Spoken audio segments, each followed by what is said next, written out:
Sometimes we introduce ourselves and we say that's our government name. You know, when they put us on reservations, they start taking the census and they start giving us names. A lot of them weren't accurate translations, but we end up with these names anyways. And I'd like to introduce we have some singers here. These are my nephew and my grandson, Jeremiah Marino, and his sons. They're going to be singing. What I'm going to do is I'm going to tell stories and then introduce singing songs. For us, our history isn't written in books. Our history is shared through knowledge, through stories. Some of them we call wokiksuye.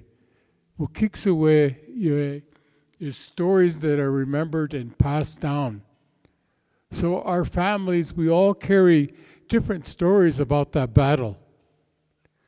We all carry stories about the deeds of our ancestors.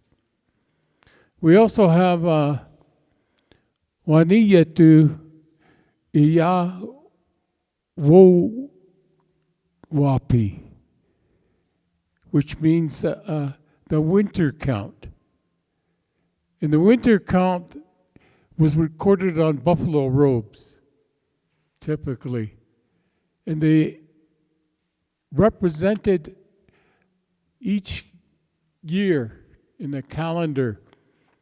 And there was a significant event that happened. And it would be recorded through a picture. And through that picture would open up the memory of other events that happened that year. So we have winter count. We also have a time in our life when as we get old, our ancestors would tell of their life journey, Zuyamani. And through their life journey, they would relate things that happened in their lifetime. So a lot of our history is oral. But song also carries stories and the history of our people. I'm Dakota. Red Eagle is a Dakota name. Wamdi Duta. I'm Nakota. I'm also Lakota. My grandpa fought in this battle. He was Ogallala. His name was Shakawi. And he went with Sitting Bull up to Canada after the battle. And he got homesick. And he came down back into the U.S. and Montana and stopped. Met my great-grandmother, married her. So then I have another grandpa who was also up there at the battle and went up to Canada with Sitting Bull. His name was Napeshni, No Hand. He was from Rosebud, South Dakota. And he ended up in Fort Peck, Montana. So, and up in Canada, I'm half Canadian on my mother's side. And from there, my grandpa was Standing Buffalo, and I had a grandpa who was brother to Sitting Bull. So in Jeremiah here, his grandpa, Red Shirt, fought at the Battle of Little Bighorn. A lot of the knowledge we carry, like I said, is oral. It's history passed down. Same thing with Jeremiah. One influential person in our lifetime was my brother-in-law, the late Wilmer Mestis. His name was Stampede Wanapea Najija. He actually used to go to the battlefield every year. And he would sing these songs. And my nephew knows these songs. Because my brother-in-law, Wilmer, taught him. And so our oral history is passed down that way, through learning, through sharing. The first song I'm going to ask him to sing is Crazy Horse's song. This is one of his songs. This was after he was killed. So with that, I'll have him sing this first song.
Let's give him a round of applause.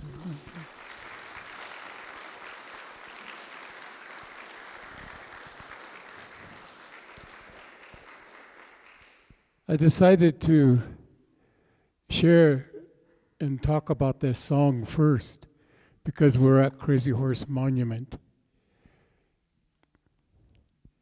That song was made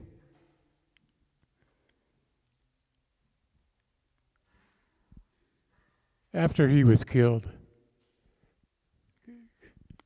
It's kind of emotional for us because we remember him.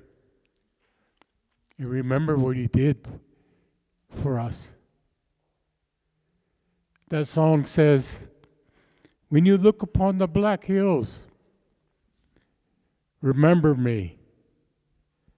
I was a defender of my people. And that song says, Crazy Horse said this and went on to the spirit world. Those words were actually come from a song his mother made. And those were the words on his deathbed. He told that to his mother and his father. tell my people to remember me. They can't depend upon me anymore. That's one of Crazy Horse's songs. And I get choked up when I hear it.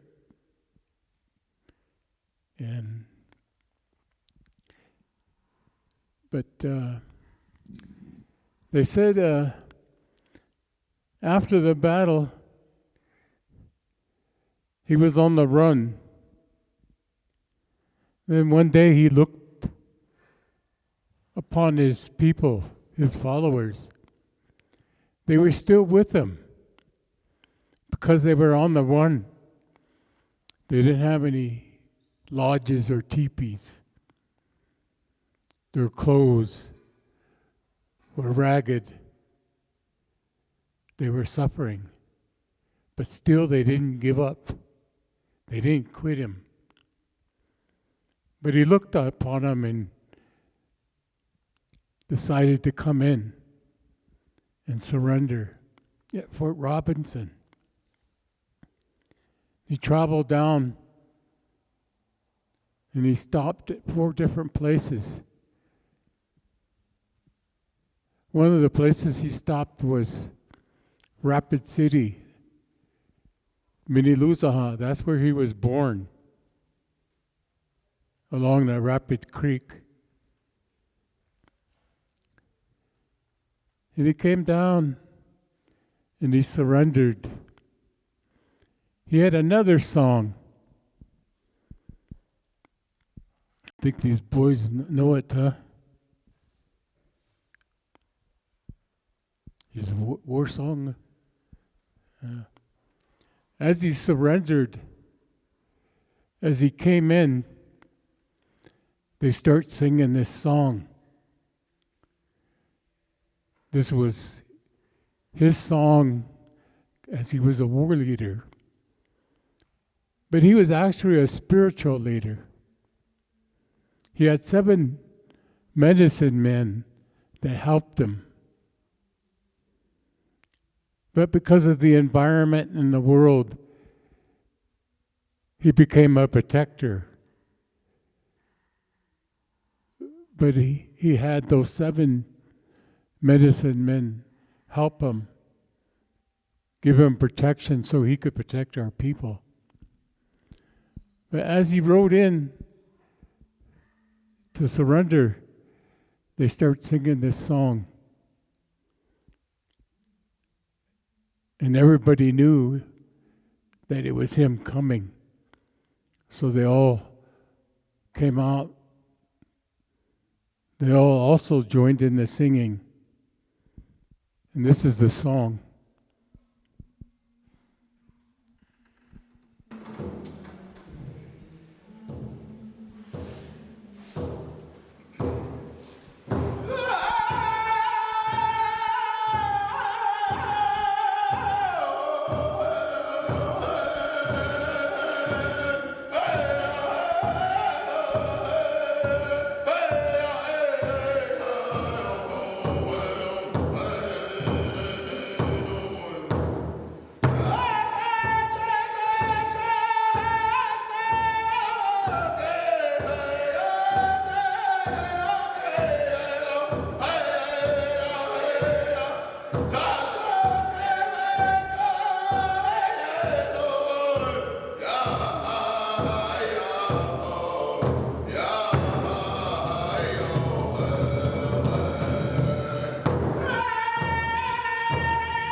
So the entire camp joined in with that song, and they all start singing it.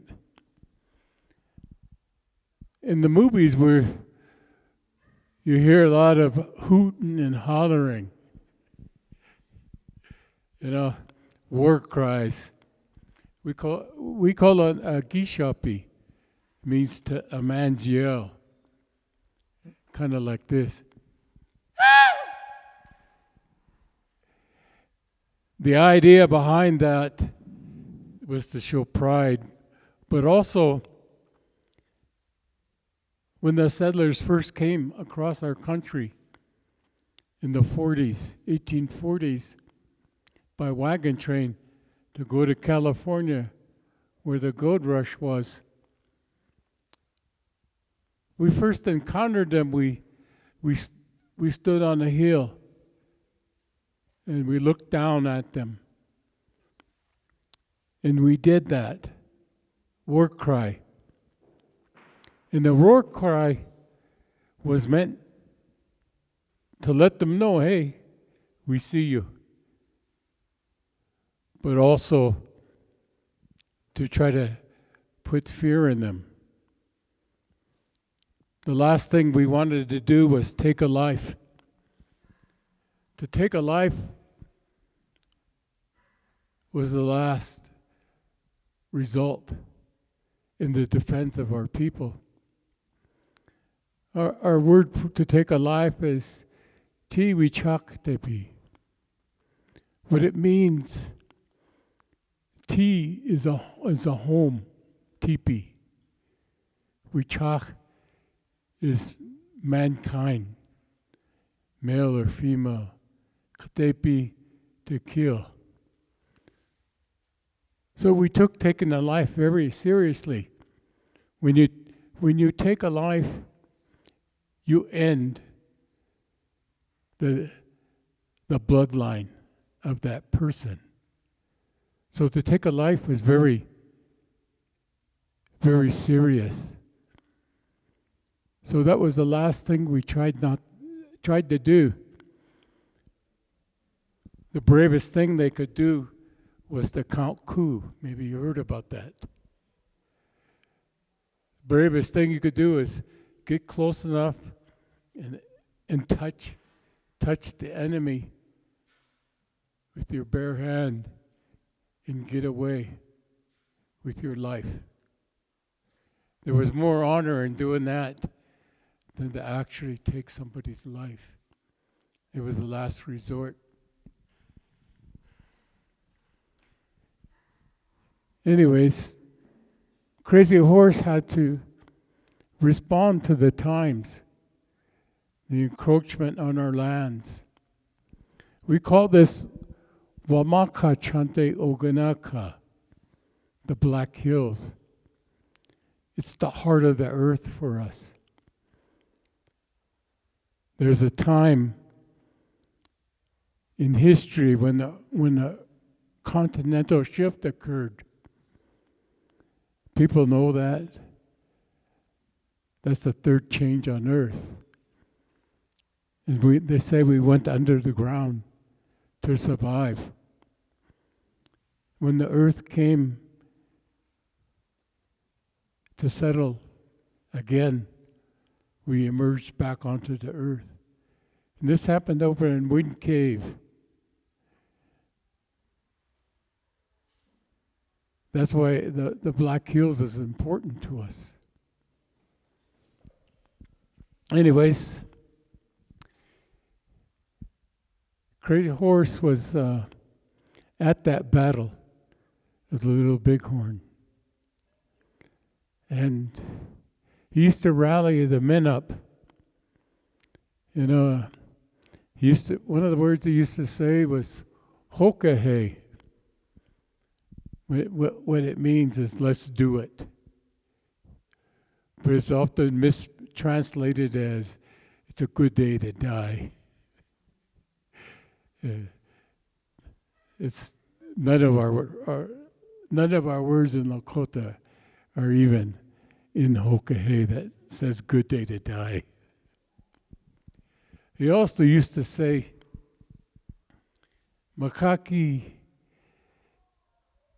Ichala to Makaki, you remember?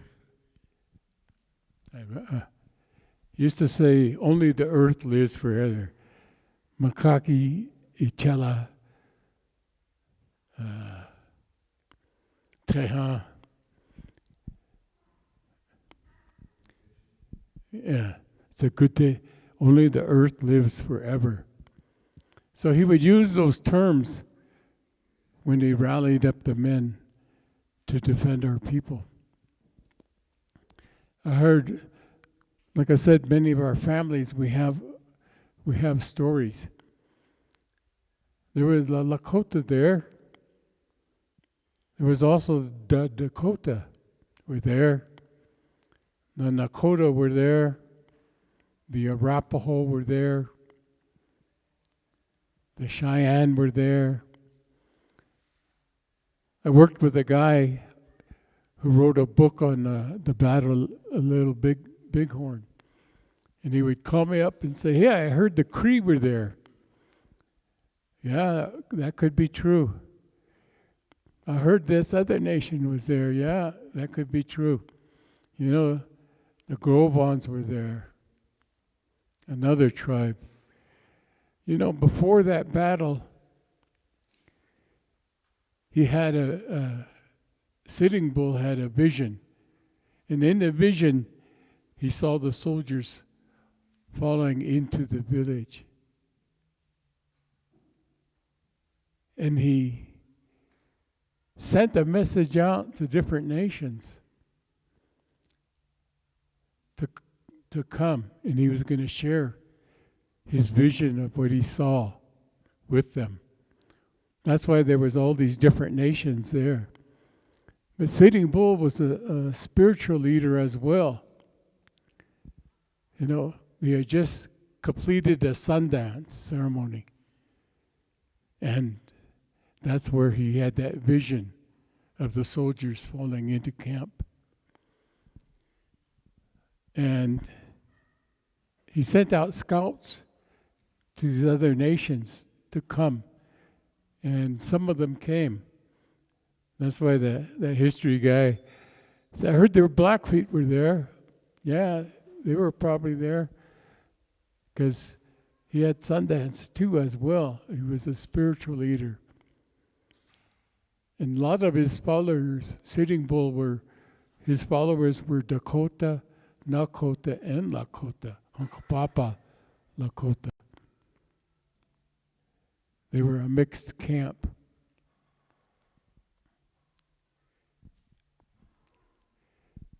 So we have a chief songs too. This one is a Sitting Bull song.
give a round of applause for him.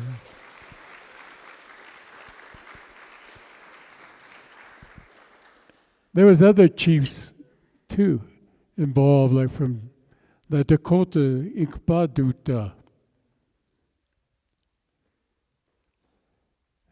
There was people like Kicking Bear, Bad Heart Bull, White Bull.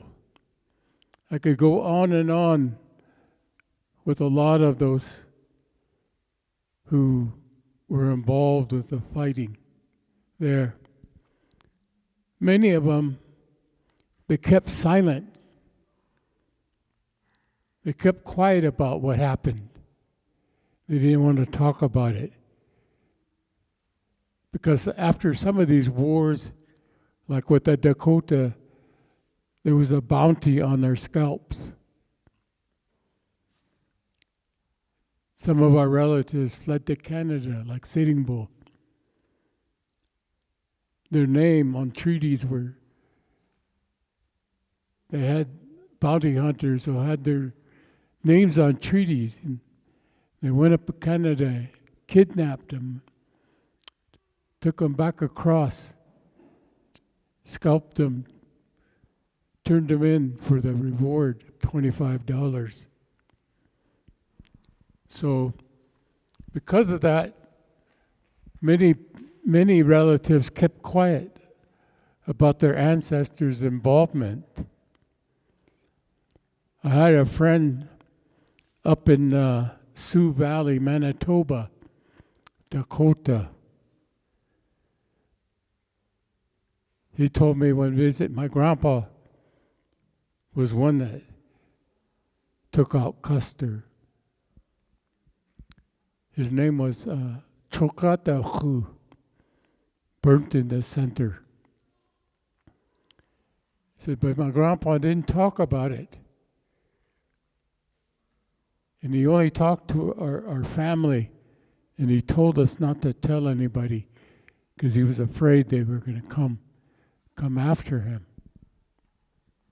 So some of our history is kept, like I said, among family and wasn't shared publicly. Sitting Bull, too, was, like I said, a spiritual leader. So I always look at the analogy of the Battle of the Little Bighorn was like you coming out of church and being attacked. Because we had just completed a sacred ceremony. Even the soldiers, when they came, Custer and Reno, they crossed one of our Sundance grounds.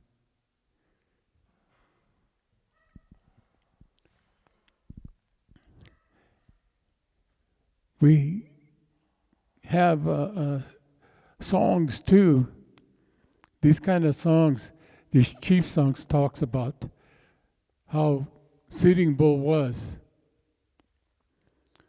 When my people call my name, it gives me strength and encouragement. As a chief,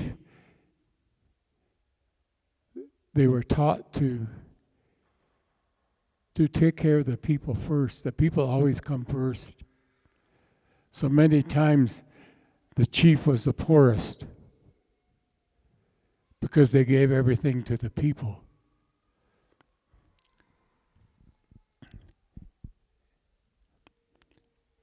Sitting Bull, after the battle, he took off into Canada and he traveled across Canada. Wherever he went, people helped him because they were on the run. But they finally settled in a place called Wood Mountain, north of Montana, in Saskatchewan. Then he came down afterwards. He stayed there so long. It's like my grandpa. He got homesick for our homelands, decided to come back down south. There's many songs made. We have what we call Iwakshi Wateglipi. Means returned from war journey songs. And these songs have words in them that talk about the deeds. There's a song that talks about those that weren't there. Like I said, not all of them were there. This was a time when some were settled on reservations. And they told them that if you don't come in and settle on reservations, we're going to deem you hostile. And we're going to come hunting and looking for you. So Sitting Bull, he went as far as he could, he thought, west, where nobody would bother him. The colonists, the soldiers would leave him alone. He thought he had taken his people far enough west.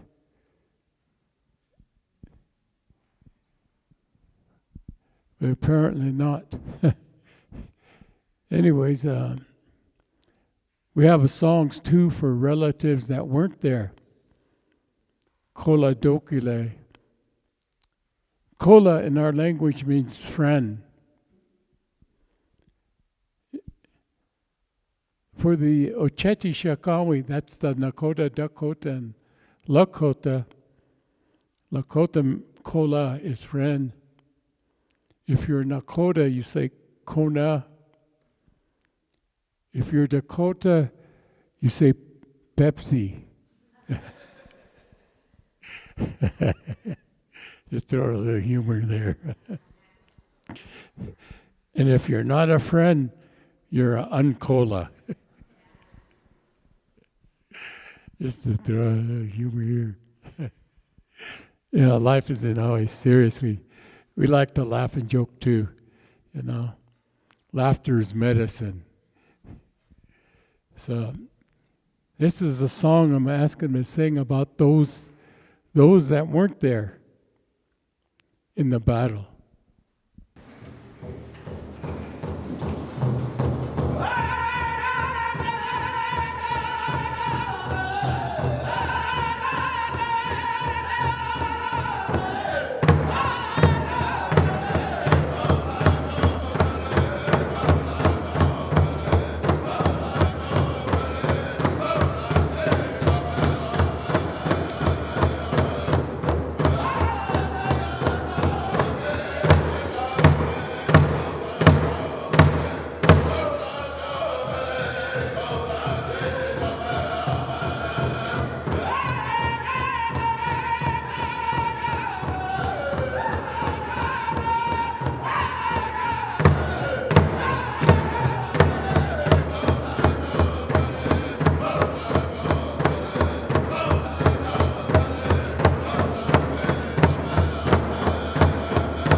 All right, thank you.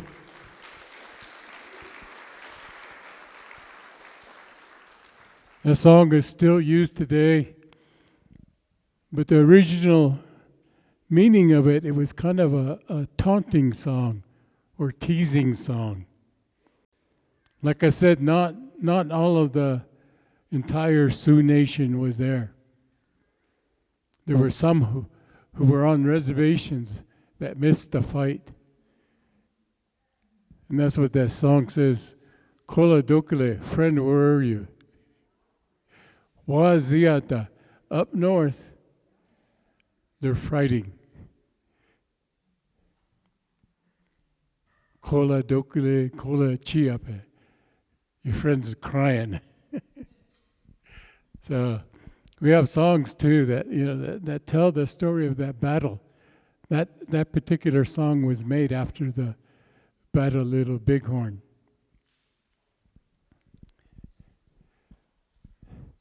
So like I said, our songs also tell a story. And through them we learn these histories, because these songs come with a history, and we share that with our younger generations, so they'll know, and it'll go on.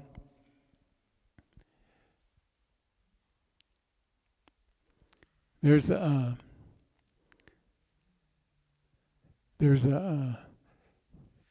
what they said was, I could go, about the battle, and so and so attacked, and then so and so attacked in retaliation, and this happened, and play by play of the battle.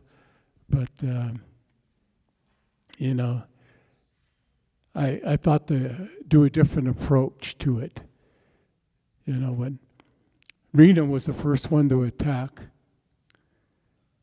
and like I said, that river, the Little Bighorn River, we were camped along the river.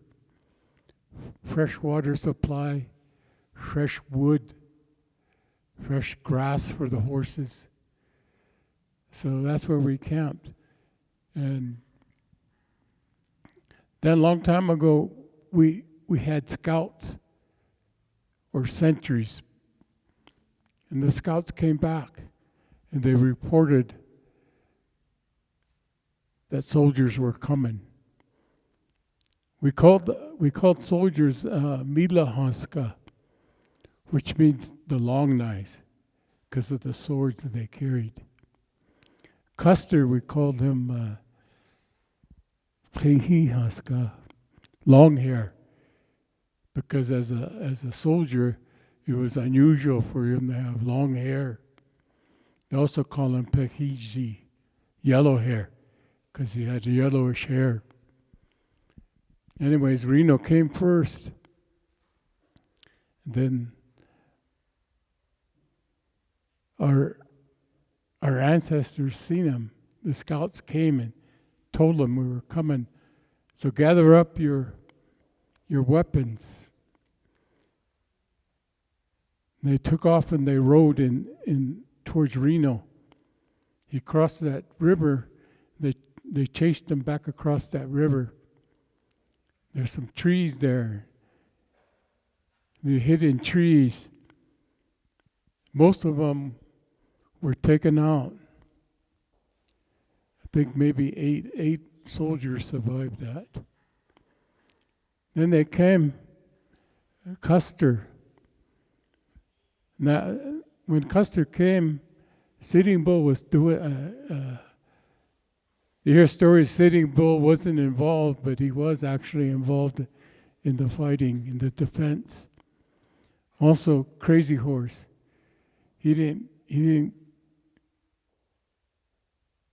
get involved in the first, but the second wave when Custer came, and he rode out and rode a Custer, like they call it a suicide thing, just like Dances with Wolves, he'd ride across and draw fire from the soldiers. He did that, and then the rest came.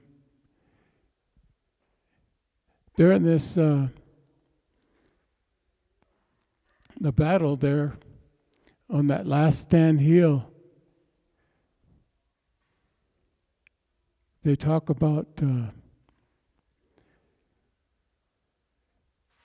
Crazy Horse leading, and a Cheyenne, I think his name was Black Bear, Little Black Bear, leading the charge up the hill towards Custer.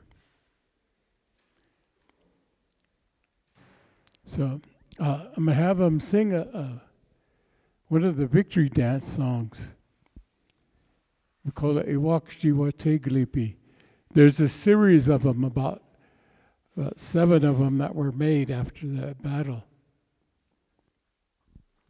So.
Thank you for the applause.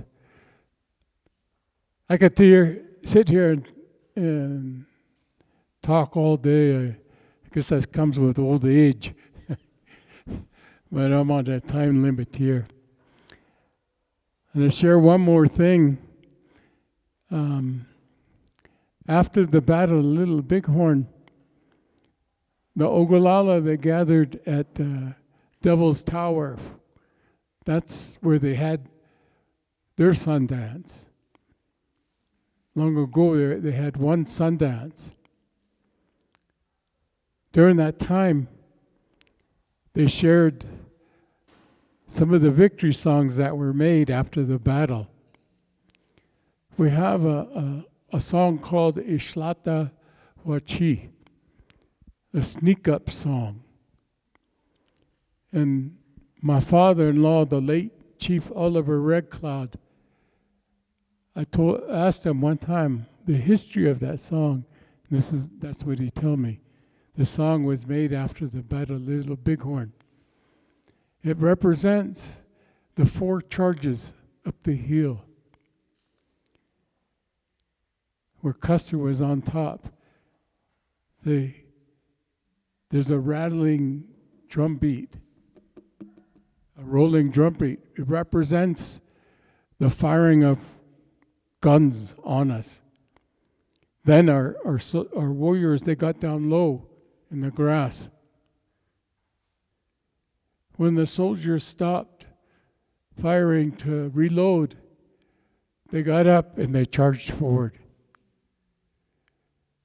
When they start firing again on us, they got down low. They said 4 times. On the 4th time, they overran Custer. So, and this song talks about that from the battle. And I'll kind of end it with that because I'm running out of time. I don't know if there's somebody else coming to talk, but we'll conclude it with that victory song from the Battle of Little Bighorn.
Let's give him a round of applause.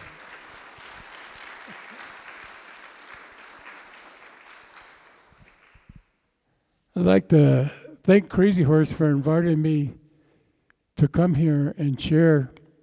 I tried to get a different perspective to tell our story of what happened actually through songs that lived on today.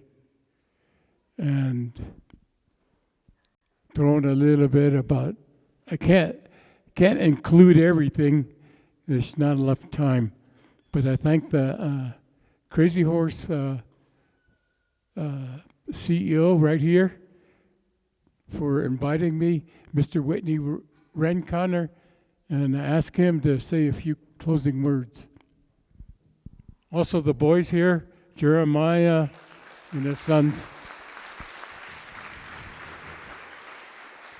I'd like to say Wopida Chichiado to Koda Jim Redigo for sharing on this day, for his words.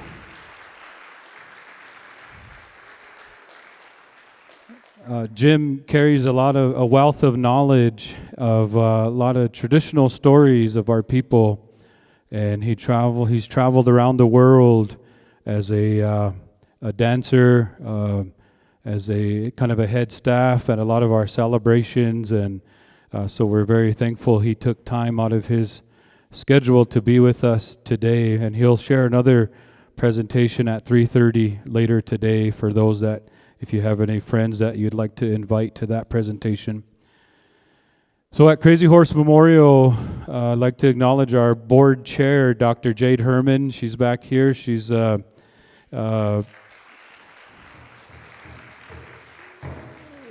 Dr. Jade Herman is from the Sichanggu Lakota Oyate, the Rosebud Sioux tribe, and she's the vice president for external affairs at the South Dakota School of Mines. And so she and 21 board directors oversee this organization, and they've given me this privilege and this honor to be the chief executive officer to help lead this work. When Chief Henry Standing Bear went to Carlisle Indian School, he learned how to read and write, and he started to learn about the world that we live in today. And he had this fear that our culture, our way of life was going to be gone, because in the government's official policy, there was a termination era where they didn't not only want to get rid of the Native American culture, they also wanted to get rid of everyone else's language. If you're from Germany, if you were from China, it didn't matter. They wanted a melting pot in our country. And so Chief Henry Standing Bear, during those times, he felt if he had a memorial in honor of his Tahashi Crazy Horse that was dedicated to all the tribes in North America, that there will always be a place for people to come learn and to preserve and protect our culture. So that is why Crazy Horse Memorial exists. And so the Battle of Greasy Grass, Battle of Little Bighorn was one of the reasons why Chief Henry Standing Bear selected Crazy Horse to be the model for this representation, because he was, and still to this day, is held in high regards because of his courage and his selflessness living for other people. And so this today, 150th anniversary of that victory at the Battle of Greasy Grass, Battle of Little Bighorn, we wanted to invite Koda Jim Redigo and also Tahashi Jeremiah and Toshkaz here to share these songs and the verbiage of some of these times. Now, I grew up on the reservation, the Crow Creek Sioux tribe, and when I went to college at Black Hill State University, it wasn't until then that I learned about these history, the facts. Up until then, even though I went to school like many, I always say it is not the fault of anyone in our country, no matter what race you're in, that you don't know what happened to our ancestors. And because we're not taught in our public schools, and that's not our choice. But when we take time to learn and listen like we did today, I always say most people do better when they know better. most people and majority of people. And there are certain people that have things set in their mind, and that's fine. That's their choice. We all have choices. And so one of the important parts of our organization here is education. So we like to educate our guests that come from all over the world, and today's an example of that. And part of that as well is we have Crazy Horse Memorial University. We've had over 500 students come through our university, and there are still, a lot of them have now graduated college. So they come here for a summer program. They get 12 college credits from Black Hill State University. They work an internship, and they build an educational village that we support and mentor, encourage them after they leave and go to whatever college that they are going to. And so with that, we have the students of Crazy Horse Memorial University in attendance. And if we could have all of you stand, let's give them a round of applause. And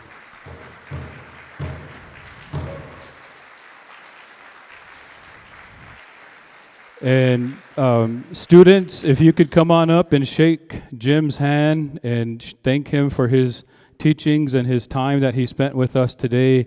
But we want to share our appreciation for all of these students, for dedicating their summer, for being here with us today and this summer.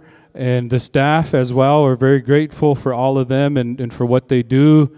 And we want to say thank you to all of you for being here for this presentation, and enjoy the rest of your visit here at Crazy Horse Memorial. Doksha Ake Wachia Kingte.